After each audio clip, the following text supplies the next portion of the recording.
It didn't happen in one moment. Not with a scandal. Not with a lie. Not with a syringe. It happened quietly. In glances. In doubts. In the space between press conferences and personal pain. One by one, people started asking, what if they're not telling the whole truth? Let's talk about how trust dies. Not from confrontation, but from erosion. From inconsistencies. From contradictions. From watching officials change their story, then act like they never said the first one.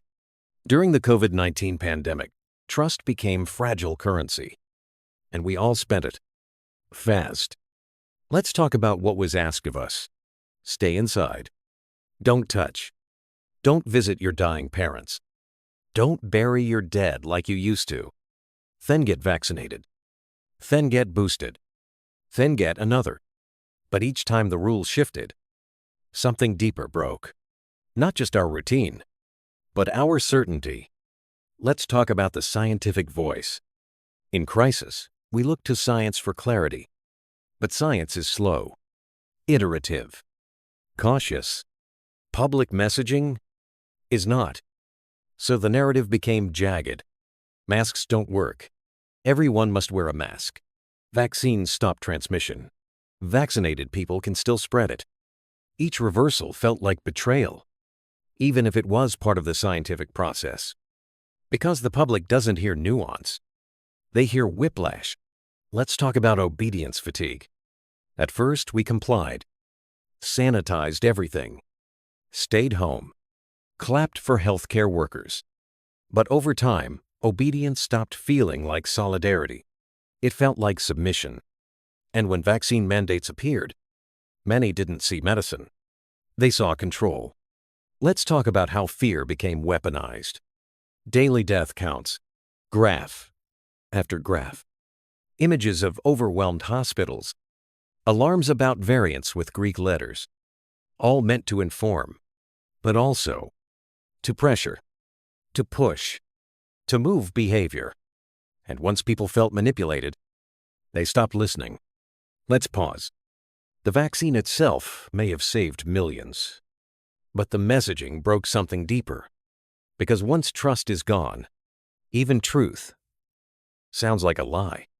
You were told, trust the science. But science doesn't live in a vacuum. It lives in systems, and systems can be corrupted. Let's talk about big pharma. Pharmaceutical companies aren't labs filled with pure-hearted scientists. They're corporations, with boards, with profits, with shareholders. And medicine is product. Let's go back. Long before COVID-19, trust in pharmaceutical giants was already eroding. OxyContin and the opioid epidemic, insulin price hikes, the revolving door between FDA officials and drug companies, lawsuits hidden behind NDAs, lobbyists rewriting legislation. These weren't rumors. They were documented betrayals. So when these same companies became the saviors of the pandemic, many didn't cheer. They flinched. Let's talk about Operation Warp Speed. A vaccine developed in record time. A global miracle. But also a marketing campaign. A race for contracts. A geopolitical arms race where every country wanted to be first. Billions of dollars exchanged hands. Pharma CEOs became household names. Stocks soared. And with every televised injection, people quietly wondered, is this science or sales? Let's talk about vaccine hesitancy not as ignorance, but as memory. Many people didn't doubt the science. They doubted the system delivering it. And they had reasons. Black Americans remembering the Tuskegee syphilis study. Women recalling how their pain was dismissed for years. Veterans poisoned by government-approved chemicals. Parents who watched regulatory agencies approve unsafe products, then deny accountability. To them, refusal wasn't defiance. It was defense. Let's talk about the rhetoric of shame.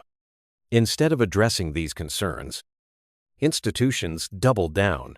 Anti-vaxxer, conspiracy theorist, science denier, grandma killer. The goal was to pressure, to isolate, to silence doubt. But shame doesn't build trust.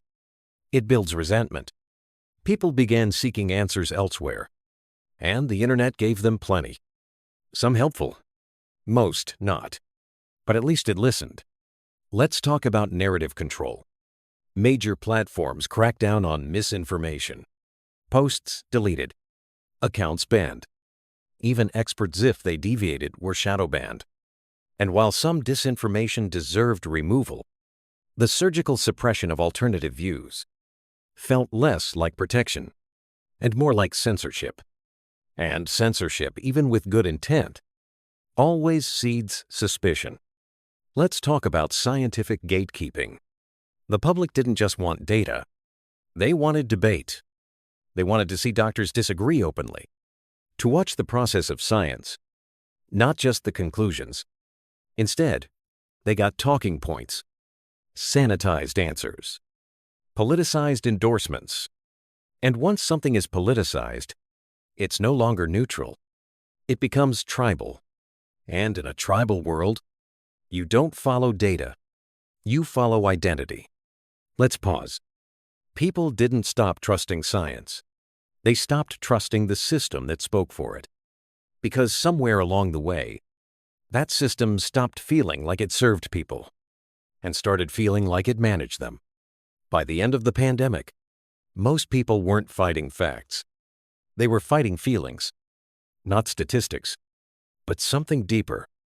A subtle, constant hum in the nervous system that said, something's not right. Let's talk about doubt not as weakness, but as signal. Doubt arises when two truths collide. I want to trust, but I've been betrayed before. And when those truths live side by side long enough, the mind enters survival mode. Not logical debate, not philosophical inquiry, but hypervigilance. Let's talk about the emotional residue of crisis. For years, people lived in fear. Fear of death. Fear of isolation. Fear of authority. Fear of each other. And fear doesn't dissipate when the danger passes. It lingers. It mutates. It finds new shapes. And for many, that fear transformed into distrust. Let's talk about contradiction fatigue. The human brain needs patterns, cohesion, coherence. But during the pandemic, people were told, the vaccine stops spread, then it doesn't. Natural immunity is dangerous, then it's acknowledged. Masks are useless, then essential, then situational. Mandates are necessary, then political, then quietly dropped. This inconsistency wasn't just confusing, it was destabilizing. You weren't just questioning information, you were questioning your own sanity. Let's talk about the shattered frame. A psychological frame is how we organize reality. What's safe? What's true? What's normal? But in prolonged crisis, that frame breaks.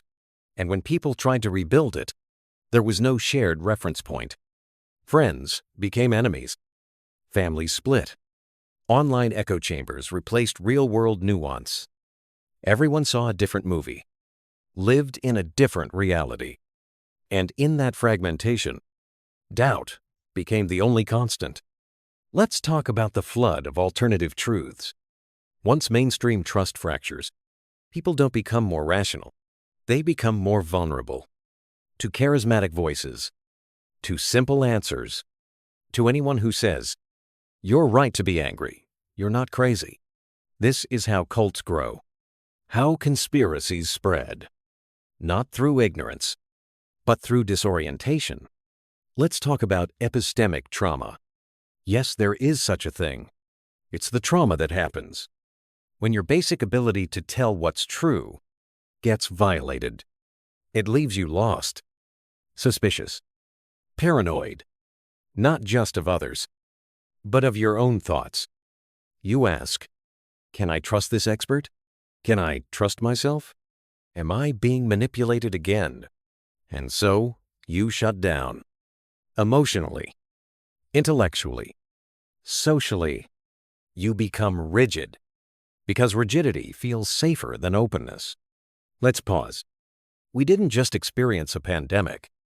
We experienced a crisis of cognition, a rupture in how we relate to truth, to authority, to each other, to ourselves. And now, we live in its shadow. The headlines faded. The mandates ended. The masks came off. But something didn't return. Trust. Let's talk about what's left after the fear fades. Not peace. Not clarity. But emptiness. A lingering uncertainty. A collective tension. The sense that we're all acting normal again, but no one feels normal inside. Let's talk about what belief costs. During the pandemic, you believed someone. Maybe the government. Maybe a scientist. Maybe a podcast. Maybe a stranger on Telegram. You had to believe someone. Because without belief, there's only chaos. But now, you're not sure who was right. Or if anyone was. You look back and wonder, did I overreact? Did I underreact? Was I manipulated? Was I part of the manipulation? And there are no clean answers. Only fragments. Regret. Confusion. Grief. Let's talk about how trust is rebuilt. Not by demands. Not by mandates. Not by slogans like, "Trust the science." Because trust isn't given. It's earned. And for many, that trust has been spent. To rebuild it, institutions must do something they rarely do. Admit they got it wrong. Not everything, but something. Because without accountability, there can be no healing. Let's talk about the difference between science and its messengers. Science is a method, self-correcting, evolving. But the people who deliver it, they are not infallible. They are human, flawed, sometimes driven by politics, ego, money. And when people confuse science with the system that speaks for it, the collapse of one poisons the other. We must separate the method from the machine. Let's talk about nuance in a polarized world. One of the greatest casualties of the pandemic was complexity. You were either pro-vaccine or anti-vax, science believer or conspiracy theorist, compliant or dangerous. There was no room for middle ground. For I support vaccines but hate mandates. For I trust science but question big pharma. For I'm afraid and still thinking. But we need that space now, desperately, because polarization isn't strength, it's fragmentation. Let's talk about healing the cognitive rupture. It starts with listening, not to win, not to convert, but to understand why someone lost trust, what pain they carry, what questions they were never allowed to ask. We must let people grieve their confusion without mocking them. Let's talk about what comes next. The next crisis will come. Another virus, another war, another fracture. And when it does, people will ask, can we believe them this time? Are they telling the truth or managing us again? If we don't do the work now, we will lose more than trust. We will lose the capacity for shared reality. Let's close with this. The problem was never just science, or government, or propaganda, or lies. It was the collision of all of them, in a world already frayed by fear. Now, we must choose. Do we stay here? In suspicion? In silence? In echo chambers? Or do we take the risk of trusting again? Cautiously, critically, but openly. Because science is not a weapon. It's not a god. It's not a brand. It's a tool. And it only works when people still believe it's theirs.